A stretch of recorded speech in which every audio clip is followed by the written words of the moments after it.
Most people still use utility knives incorrectly and have been doing so their whole lives because there's a great secret trick that I want to tell you more about in this video. Because I'm absolutely sure that it will also help you in the future.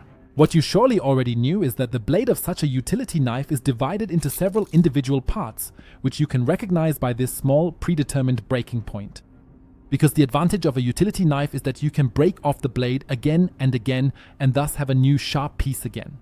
Most people already do this regularly, of course. But many people, for example, use pliers for this, or they simply press the whole thing against the wall or even on the table. This causes the blade to bend and eventually the front part will simply break off at the predetermined breaking point, as you can see with me. The disadvantage of this, however, is that it usually flies all over the place and you might not find the small part of the blade that you broke off again immediately, which of course also poses a safety risk. But once you find out what this little trick is all about, you'll wonder why you've never done it this way before. Because if you take a closer look at a utility knife, you'll find that on every single utility knife, there's a small cap on the back that you can pull off. At first glance, it's a bit inconspicuous, which is why many people don't even notice it. But once you've pulled this cap off, you'll see that there's a small slot on the back.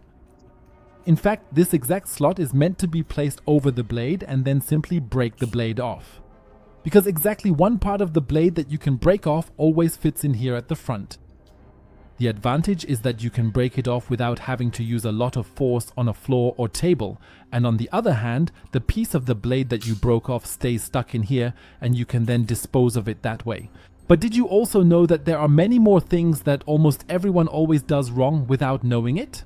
I'll show you 11 more incredible things in the video you see on the screen right now. Click on it directly and check it out.